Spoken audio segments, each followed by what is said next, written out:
Hey book lovers, it's day one of 31 Days of October, bookish edition, and I figured I had to start it off talking about my favorite series from last year, which was the Practical Magic series by Alice Hoffman.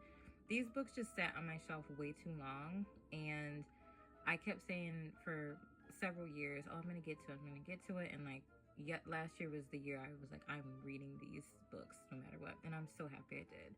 It was the best reading experience. I read them during September, and I breezed through them over about a week. Now, I started reading the series in the chronological order that it's written in, that the storyline is written in. And to me, I feel like this is just the best way to do it. Even though obviously you can read it any order you want, you can read it in publication order, which a lot of people do that. But I feel like in terms of continuity, reading it in the chronological order of the storyline is the best way to go. And so you start with magic lessons, then the rules of magic, then practical magic, and then the book of magic.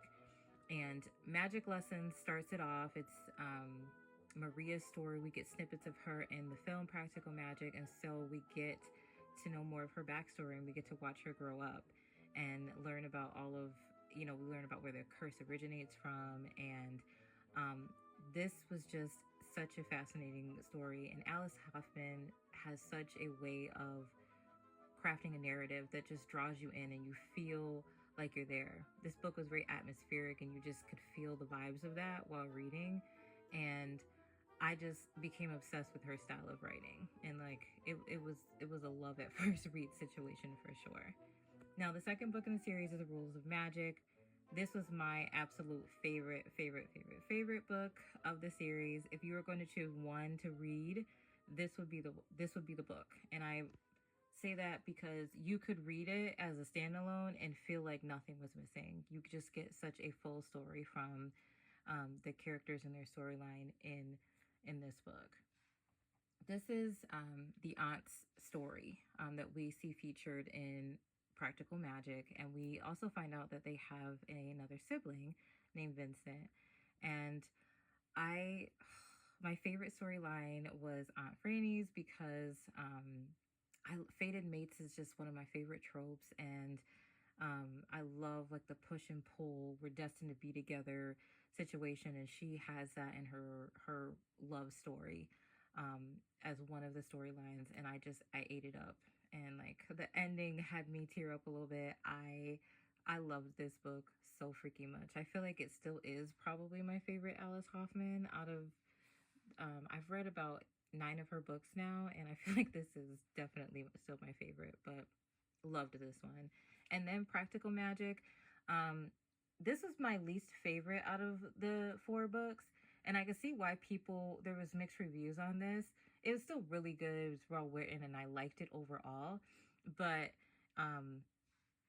it's definitely very different from the film. And so if you don't have the other pieces of that backstory that are from the first 2 books, it definitely feels like you're missing a little something. And then it's also different, and then I feel like you get more story and you get to see more of Sally's children, as opposed to like in the film they were, I feel like, kind of props, but in the book you get to see how they're affected by her grief and the death of their father and different experiences that they have. And so I liked this book, but it was very different, and I'm so happy that Alice went and wrote these 2 prequel stories to it, because it fills in a lot of those gaps where people might have been disgruntled about. And then the series ends with the Book of Magic, and I felt so satisfied with this ending. If you're going to, obviously, like, I was sad to see the series end, but it just takes you through a whole journey. I don't want to give too much away, but there are probably quite a bit of triggers in this too, so just be aware of that for people who are very sensitive. But it was a great end to a series. I felt so freaking full by the end of this, and it just takes you on a roller coaster. And this was such a beautiful series, so I highly recommend it. I loved it. It was my favorite, my number 1 from last year. So if you've read this, let me know. If you plan to, drop me a note in the comments.